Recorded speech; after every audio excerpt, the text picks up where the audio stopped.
নমস্কার বন্ধুরা, আমি আবারও চলে এসেছি আপনাদের সামনে। এস গার্ডেনের পক্ষ থেকে সকলকে জানাই স্বাগত।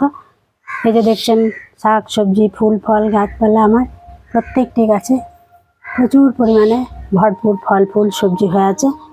তো আজকে দেখাবো আমি এই যে বালতির মধ্যে যে সবজির খোসাগুলো আমি ফেলি, সেই খোসাগুলো পচে কীরকম অবস্থা হয়েছে, এইটা কিভাবে সারে প্রয়োগ করা যায়। এই যে বালতির মধ্যে খোসা দেখছেন, প্রচুর খোসা শাক সবজির, এগুলো আমি একটা পাঁক জল তৈরি করেছি।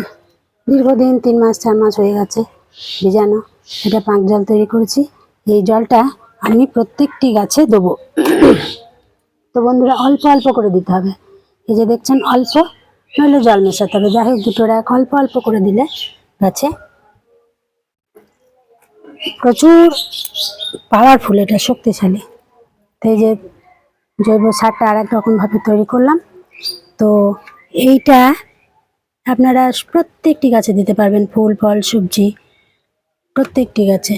যে দেখছেন আমার ফুলের গাছ, যে পেটুনিয়া গাছগুলো প্রত্যেকটি আমি দিই, কিন্তু পেটুনিয়া গাছে দিই, বেলি ফুলের গাছে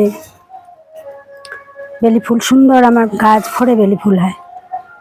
নয়নতারা ফুল তো হয়, প্রত্যেক দিন তুলি ঠাকুরের জন্য। যে জবা ফুল প্রত্যেকটি গাছে আমি এগুলো দিই। এই যে দেখছেন জবা ফুল, হলুদ গাছ, লঙ্কা গাছ, এই জৈবিক তরল সার, যেটা পাতা পচিয়ে গাছ, পাকা পাতা কাঁচা নানা রকমের গাছপালা সব যেগুলো আমার বাগান থেকে বেরোয়, সেগুলোকে আমি জলে ভিজিয়ে, তারপর কিচেন সবজির খোসা, কিচেনের যে উচ্ছিষ্টগুলো বেরোয়, সবজির খোসা, আলু পটল শসা, প্রত্যেকটি খোসা প্রত্যেক দিন 1 প্যাকেট করে হয়, সেগুলো আমি জলে ফেলে দিই।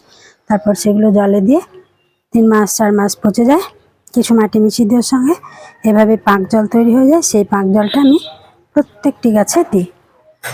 এই যে দেখছেন আমার পাঁক জল তৈরি হয়ে গেছে।